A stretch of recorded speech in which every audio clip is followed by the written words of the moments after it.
Prices may be high, but find out why now is a good time to buy.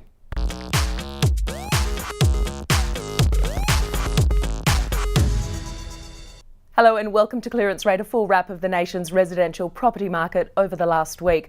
And with all the talk of housing bubbles, it's good to be cautious about the property market, but for some people this could actually be the right time to buy. While you may be thinking you simply can't afford it, don't be fooled by the overheated Sydney and Melbourne markets. You see, you can always find value if you do your homework. And in most other areas of Australia, prices aren't at their peaks and haven't even returned to levels experienced in the last boom cycle. Bottom line, it all depends on the property cycle and where the cycle is in your area. So on that note, let's check out what those markets that are overheated did over the last 7 days. And the clearance rate has increased in Sydney to 86.9%, signalling that last week's result was only a brief dip. In Melbourne, Australia's largest auction market, the preliminary clearance rate of 80% is an improvement on the previous week. Brisbane's clearance rate across 86 results came in at 51.2%. 87 auctions in Adelaide resulted in a clearance rate of 72%, while Perth dropped to just 25%. In terms of private house sales for the last 7 days, that median price, as you can see in Sydney, $840,000. Melbourne up there at 535,101. Some strength still in those bottom markets, 470, 425 for Adelaide and Perth, 536,000. And on the apartment front, the median price for those Sydney apartments continuing to push closer to $670,000. Melbourne's at 470, a $200,000 gap between those two, as you can see. Brisbane at 404 and Adelaide 320, Perth 440.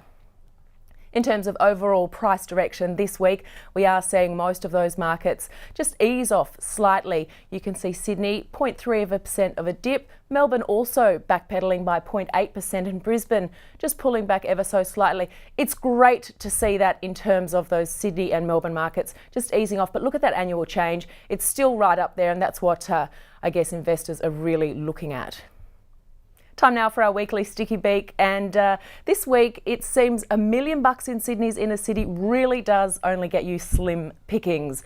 Remember this skinny house? Well, it sold for a fat price, that's for sure, when the hammer fell on $965,000, that's right, making the land worth more than $25,000 per square metre. Agents, bidders and onlookers were all left in shock.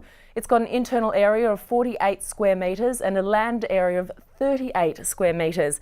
It was bought by an investor who was bidding over the phone from overseas. The bidding opened at a modest $650,000 but quickly whizzed past that $700,000 mark.